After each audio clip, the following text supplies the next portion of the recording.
இது மாவு பார்த்தீங்கன்னா நல்லா இது வந்து வறுத்த மாவு நல்லா காய வச்சு அலசி நல்லா உலர்த்திட்டு காய வச்சு வறுத்துட்டு அதுக்கப்புறம் வந்து நல்லா தண்ணியை வந்து இந்த மாதிரி சட்டியில் வந்து நல்லா கொதிக்க வச்சு நல்லா பாயில் ஆகணும்.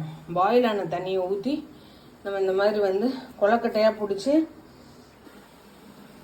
ஸோ வந்து இப்படியே வச்சுட்டு அது உள்ள அப்படியே புளியணும் ஃப்ரெண்ட்ஸ். கொஞ்சம் நல்ல சூட்டோடே நம்ம வந்து பண்ணணும்னா தான் டக்கு டக்குன்னு உங்களுக்கு இறங்கும். நல்லா நல்ல ஓரளவு தண்ணி பதத்தில் இருக்கணும். ரொம்ப வந்து இதுவாக இல்லாமல் தண்ணி பதத்தில் இருக்கணும்.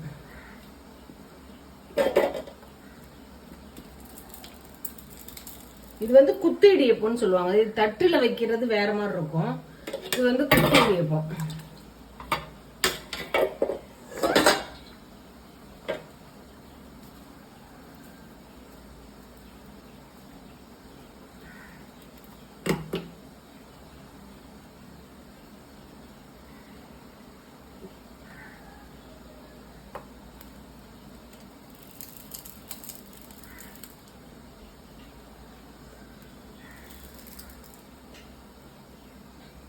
ஸோ ஏற்கனவே நம்ம ஒரு தட்டு வச்சுருக்கோம். அதுக்கப்புறம் இன்னொரு தட்டையும் நம்ம வந்து மேலாக்கில் வச்சுட்டு லிட்டை க்ளோஸ் பண்ணிடலாம்.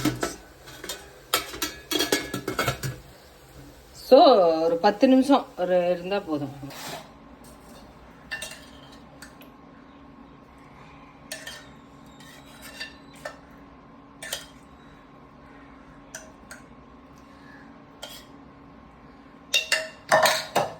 ஸோ ஒரு அருமையான ஒரு இடியப்பம் வித் கறி குழம்பு